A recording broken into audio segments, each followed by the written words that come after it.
So boom. So boom. Welcome back to our channel. It's Jazz and Yao. Say hello. Good girl. No. Yes. Okay. She makes with a pit bull. If y'all don't subscribe, get him. Yes. Okay, mama. Good girl. All right. To people who got on headphones. Okay, sit down. So today we're gonna be doing a review of. All right, we're done. We're gonna be doing a review of the movie The Photograph with Issa Rae and Lakeith Stanfield. It's unrealistic. It's a movie. It's a movie. She was cute. Miss Negative Nancy But hates love. no, I like romance movies. I just know they're unrealistic. So, how did you feel overall about the movie? It was okay. Yeah, I felt the same way too. I liked how the story was told. It was back and forth. Yeah, it went back into, it basically shows you how she is the way she is because of how her mother was, and her mother is the way she is because of how she was raised. So yeah, and she has to like break the cycle in the end, which is how she, finds her true love. Yeah, I hear that, black people. I didn't like how it ended. Like it was so. It's just very open-ended. It's a very open-ended. Very like, abrupt. They went about their business, like to the function. Like it's good to see black people, two black leads, with like in a love story, because you usually don't see two black leads in a love story. But I felt that some of the things were very predictable. Like I knew that his name's not Daniel, but his name is Daniel in Insecure. I knew that man Scar was her father. I knew that. Oh, I didn't see that coming. I was like, I sensed wait it. a minute. I sensed it. I just wish that it was a good movie. I give it a 7 out of 10. Kind of slow. Yeah, and I wish it focused more on Issa and Lakeith's relationship rather than her whole.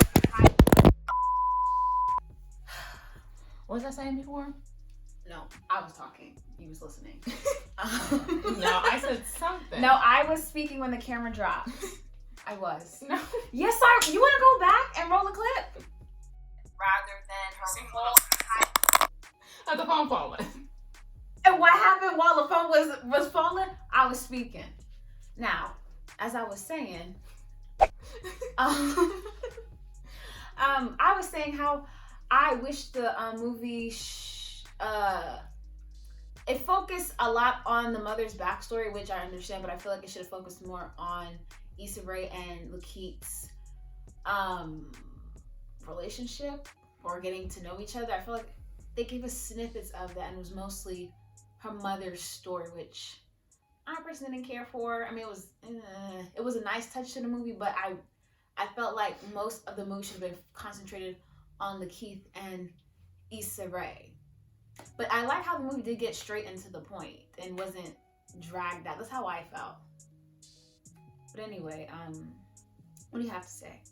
It kind of at times dragged, like the story. I'm like, okay, like get to the point. Like yes, it started and they got to the point, but then like some parts that didn't need to go on for a little while was dragged on. What else? Issa did a lovely job.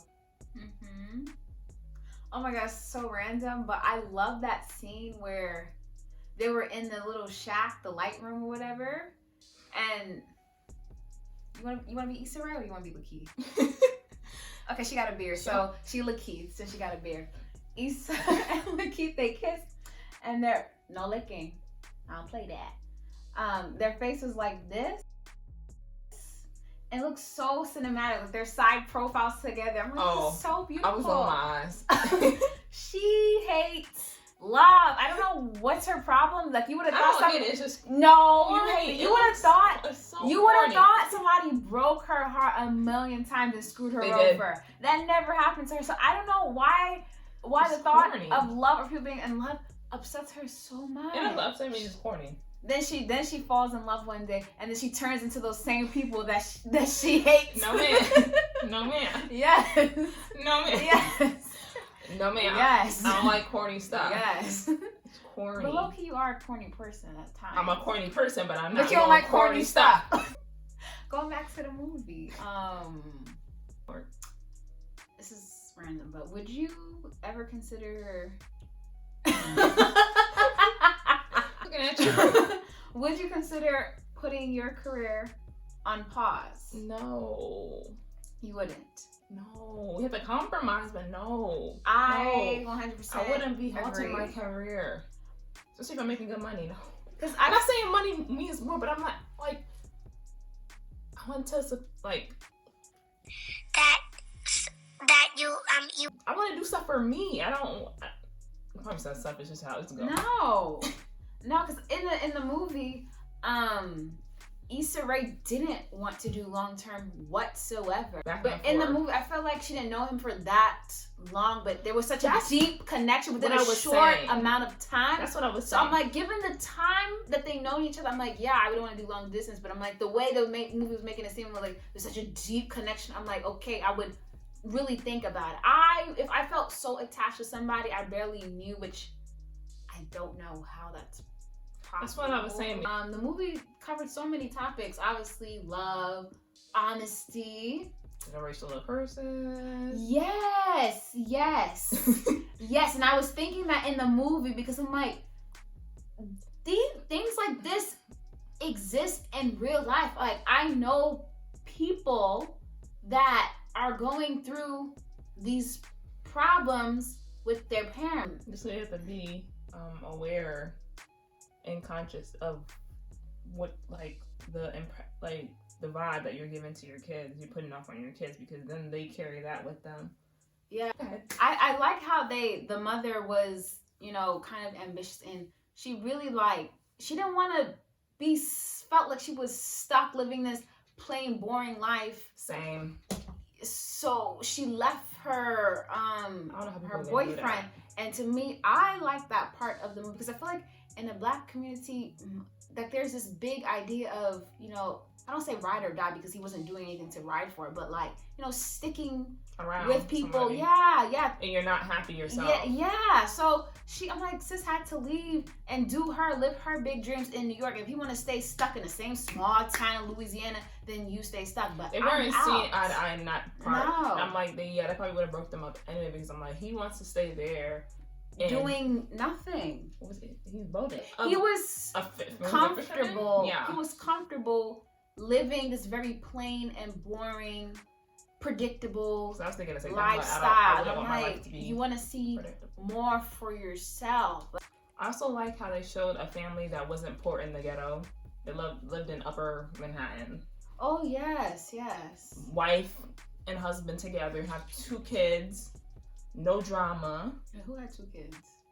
Oh yes, 2 kids, no drama, Yeah. successful marriage. We got a nice place. Yes. Not all Black people poor. Yes, they didn't make us the stereotype. There was no stereotypes. Yo, let's talk. First of all, that storm scene. The storm scene. I'm like, sexy? yes. We call it we big and grown, but we call it sexy and storm scenes. Bruh. Right during the storm scene, you saw that lady get up. I'm like, sit down. You remember? Or her pearl necklace? Yeah. First off, who's still wearing pearls? She's like, I'm like, today, before they got into the storm scene, she's like standing there like I was just it was awkward because he's like, come over here. I'm like, all guys like to say, come over here, and then she's like, and he's like looking at her, come here. I'm like, no, you get up and dance. Yeah. And he's like, come here, and then she came over. And then she said something along the line, I guess she's trying to keep her composure. No, he was like, why you look like you're praying? And she's like, because I might need to. He's like, what will you pray for? She's like, willpower. I'm like, whoa. Overall, decent movie. Keep it up. I enjoyed the film. Right. And this is completely far from your typical Tyler Perry romance movie. I got a cheap wig on.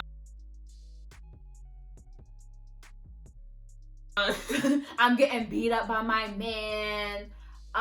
Me and my baby daddy got issues. No, but he does the stereotypical successful problems. I would like to know, like, after they, I guess, came back together, I'm like, now what? I like to see, like, now what? So you wrap it up for me. When they just leave it open-ended, I'm like, okay, yeah, they came back together. They have kids. They get married. Tell me. Don't leave me open-ended. I like closure. Like, give me closure. You don't owe me closure, but I would like closure. Tessa comes back in the picture. That's what happens. Next time. Tessa's the ex-girlfriend of Lakeith that he just broke up with, and he immediately, I guess, fell in love with Issa. And I'm like, in my head, I'm like, is she kind of like a rebound? Because I'm like, when you're in love with somebody, to move on so quickly. People keep saying when you know, but I'm like, to move on so quickly. I feel like you're trying to fill this void. That's how I feel. I feel like a lot of people want this fairy tale. Because you can't move on from someone so fast. Whether you literally move on so fast, I feel like emotionally and mentally, you're not ready yet. You're not stable. You're just hopping into something just to hop into. And I feel like you can't give somebody your all if you're still, like, you haven't really, I don't want to, like, how do I say this? You haven't really, like, decompressed and really let go of the past. Like, your mind is not clear. You're still impacted by your past relationship. And here you are trying to be with somebody else. I feel like you're cheating them of some sort. Like, I don't know how, but they're being gypped a little bit because you're not really giving them their all because you're still kind of tied to this other person, whether it's emotional or mental. I feel like it's like when you won't, like, a cut needs some air, you just stick a Band-Aid on it. Yeah. That concludes this video. Make sure you like, comment, and subscribe, please. And thank you. They're not going to. Exactly. Okay. I already know you. You're not, but it's okay. You still watched. We got a view from you, so thanks for that.